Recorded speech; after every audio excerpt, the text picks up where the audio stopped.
Fala pessoal, tudo bem? Estou de volta aqui para esclarecer uma questão muito importante, que é esse negócio de falar do hiperfoco do transtorno de déficit de atenção e hiperatividade. Eu vou explicar para vocês por que isso aqui é um mito e por que a gente tem que ter cuidado com essa ideia. Quando a gente fala de saúde mental e de saúde em geral e rede social, existe uma parte dos conteúdos que são publicados que são muito elucidativos e resumem de forma adequada a literatura científica e o melhor conhecimento atual, de uma forma que os leigos conseguem entender e utilizar essas informações para melhorar a sua vida e até para chegar num diagnóstico bacana, para chegar num profissional adequado que vai tratar o que precisa ser tratado. E existe uma certa gama de conteúdos que são enviesados no sentido de que mais para viralizar do que propriamente para informar. E essa questão do hiperfoco, do transtorno de déficit de atenção e hiperatividade cai nesse segundo exemplo. E eu vou explicar para vocês por quê. Transtorno de déficit de atenção e hiperatividade, apesar do nome, ele tem 3 polos e não 2.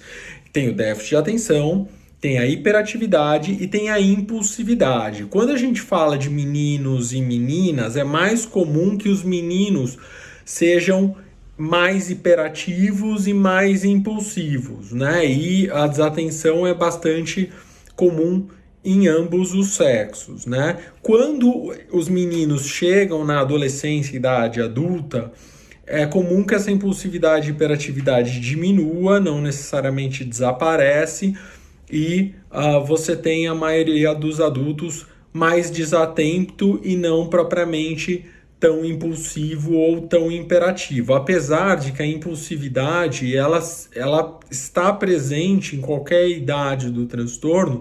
Tem estudo mostrando, inclusive, que quem tem transtorno de déficit de atenção e hiperatividade tem maior risco de desenvolver vários tipos de dependência, seja de jogo, seja de álcool, de outras drogas, né? Agora, falando especificamente do tal do hiperfoco.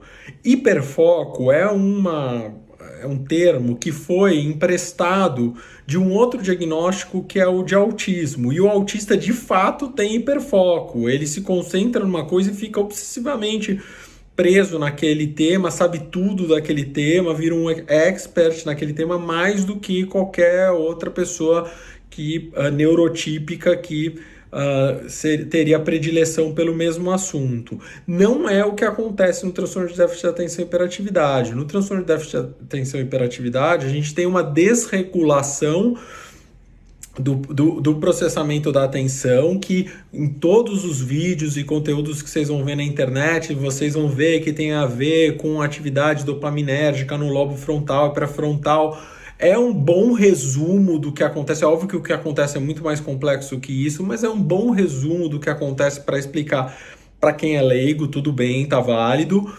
A questão é, na prática, essas pessoas que têm transtorno de déficit de atenção e hiperatividade, elas têm uma atenção espontânea aumentada, então elas estão mais atentas ao que está acontecendo no ambiente, né? Isso é o exemplo clássico de quem tem TDAH, né?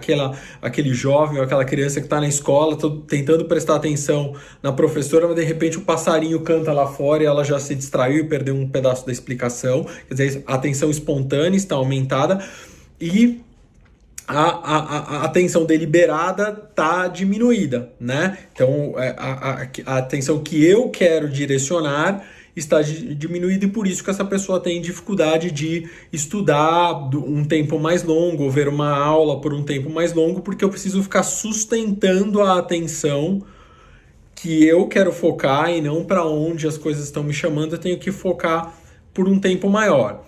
E aí a pessoa tem isso, só que ela fala, não, mas quando eu vou jogar videogame, eu fico jogando por várias horas, consigo me concentrar por muito mais tempo do que as outras pessoas.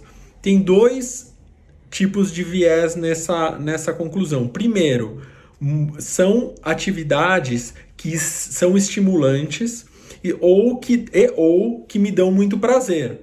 E aí sim, eu tenho um nível de estímulo que vai sustentar a minha atenção naquilo. E a outra é que, como esse perfil de pacientes é mais impulsivo, essa pessoa, quando ela tá sendo estimulada e ela tá ali naquela dinâmica de prazer, ela tem dificuldade de colocar o stop naquilo.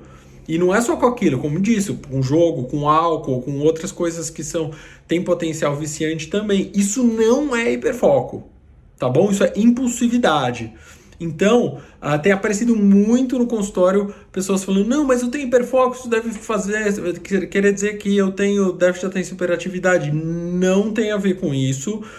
Isso mais confunde do que elucida. Se você quiser chamar esse perfil de impulsividade de hiperfoco, fique à vontade, mas mais confunde do que ajuda. Não está nos critérios diagnósticos de nenhum lugar esse treco de hiperfoco.